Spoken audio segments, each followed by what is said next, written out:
Jumpa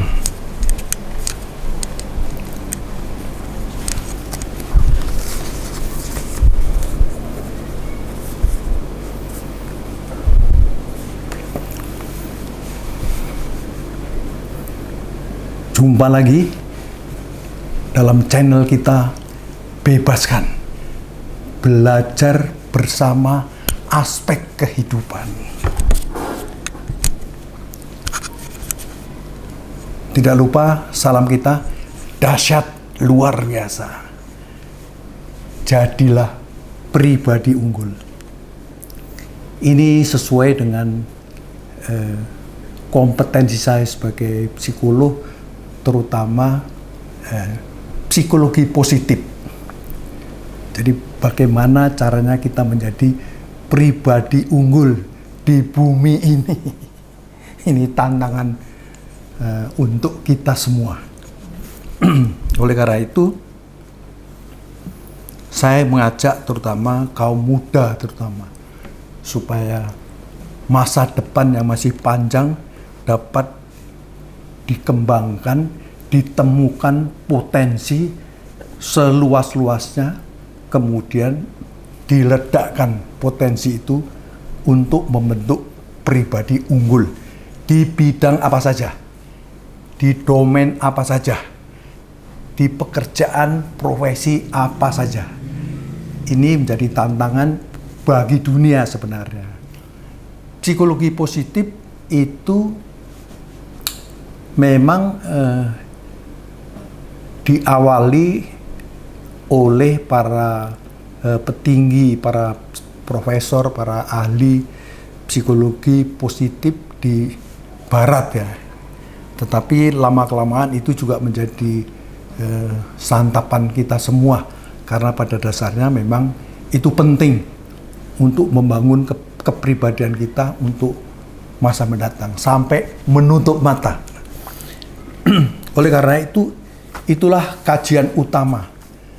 Walaupun saya punya background hukum sebagai lawyer, sebagai praktisi manajemen, terutama HR, 40 tahun sebagai HR manager di perusahaan asing maupun di perusahaan swasta nasional, kemudian sebagai psikolog. Tapi ini menjadi beban yang cukup berat bagi saya untuk bisa menyumbangkan sumbangsih apa yang bisa saya lakukan. Nah, kali ini saya akan sedikit membahas mengenai aspek ini, psikologi positif, terutama bagi para pemimpin yang telah berhasil untuk melahirkan, mencetak, membentuk, entah itu anak didik, anak asuh, atau bagi orang tua ya anak biologis, anak angkat, anak apapun. Pada saat dia sudah besar dan mandiri, mampu mengambil keputusan-keputusan etis untuk masa depan hidupnya sendiri, maka ada kemungkinan dapat berseberangan dengan pandangan dari orang tua atau pengasuh atau pendidik. Dan itu tidak aneh, terjadi di mana-mana. Seorang guru, seorang dosen, kalau akhirnya melihat mahasiswanya di tempat lain itu menjadi petinggi, menjadi orang yang terkenal karena kompetensinya yang mumpuni, walaupun bisa berseberangan pandangan dengan yang bersangkutan, dengan dosen, no problem. Masing-masing tetap bertumbuh sesuai dengan jalur hakikat masing-masing sebagai pribadi unggul. Nah, kali ini saya akan mencoba melihat sedikit tinjauan mengenai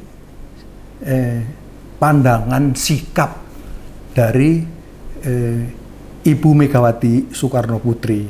Walau bagaimanapun beliau adalah Presiden Indonesia. Walaupun ada orang yang memberi catatan yang agak negatif ya presiden tapi kan tidak dipilih, dia akan melanjutkan. Whatever reason, beliau adalah presiden. Nah, saya berikan judul ini mungkin agak sedikit menggelitik ya. Andai saja saya ini Ibu Megawati, saya terus terang bangga melihat Bapak Jokowi sebagai anak didik, anak asuh yang akhirnya berhasil menduduki posisi mulai dari wali kota, gubernur DKI sampai menjadi orang nomor 1 di Indonesia 2 periode. Apapun kata orang, Presiden Jokowi itu memiliki prestasi. Banyak prestasi yang sudah dicanangkan, ditunjukkan dalam beberapa informasi ya. Tapi tentu di dunia itu tidak mungkin 100% setuju sama pandangan seseorang. Itu juga manusiawi. Kita tidak perlu membantah. Dan itu hak masing-masing.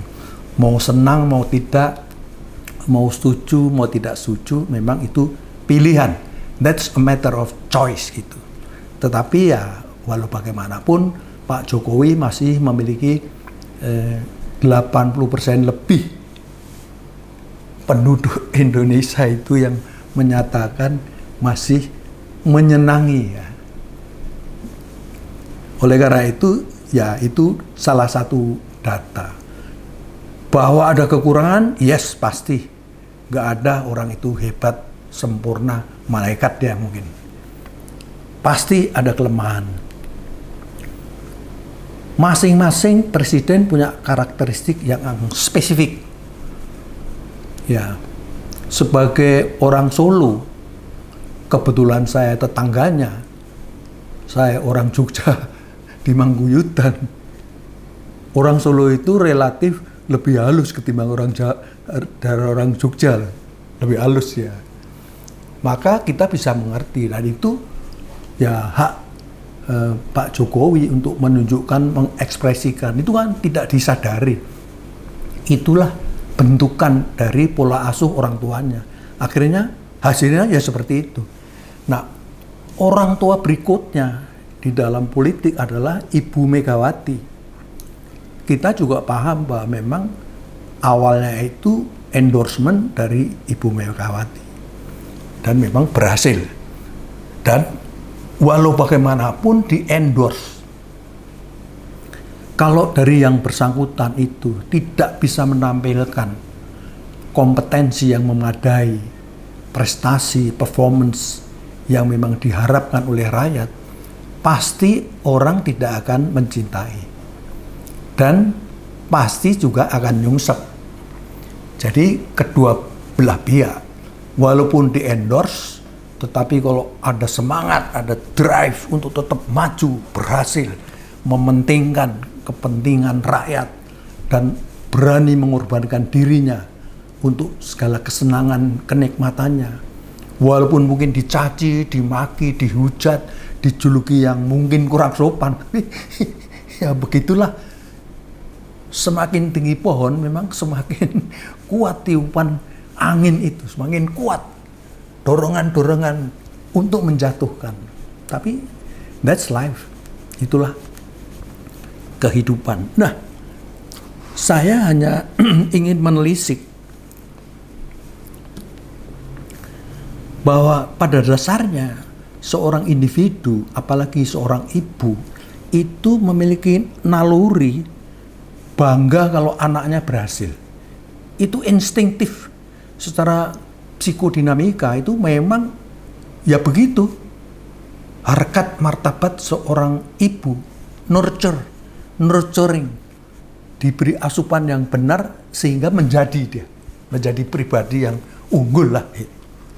Nah, salah satu contoh adalah asuhan Ibu Megawati terhadap Pak Jokowi, walaupun tidak secara biologis pengertiannya. Memang tidak saja sesempit hubungan biologis ibu dan anak, tapi ya anak asuh, anak didik, bahkan anak angkat mungkin, anak angkat resmi, mungkin anak angkat secara adat yang tidak resmi. Itu pada prinsipnya orang tua, ibu terutama akan sangat bangga kalau anak tersebut berhasil di tempat lain. Walaupun kelak kemudian bisa berlawanan pandangan dalam hal-hal tertentu. No problem. Itulah titipan dari Yang Maha Kuasa. Kita tidak bisa mengatur, menyuruh, memaksa anak. Pada waktu masih anak, nah yes betul.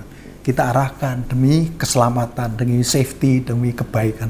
Tapi setelah mampu untuk menentukan pilihan, wah nggak mungkin lagi. Anak itu pasti ingin menunjukkan jati dirinya, keinginannya. Nah ini hati-hati, kadang-kadang kita kurang menyadari ini. Sehingga maunya ya tetap aja saya sangat posesif terhadap orang ini. Nah, nanti dulu. Nah, ini. Maka kalau setelah dewasa itu berseberangan, ya itu memang hal yang wajar dan banyak terjadi dan memang tidak perlu dipermasalahkan. Nah, konkret bahwa hasil terutama setelah menjadi orang nomor 1, Pak Jokowi berhasil dari segi pembangunan, dari segi pembangunan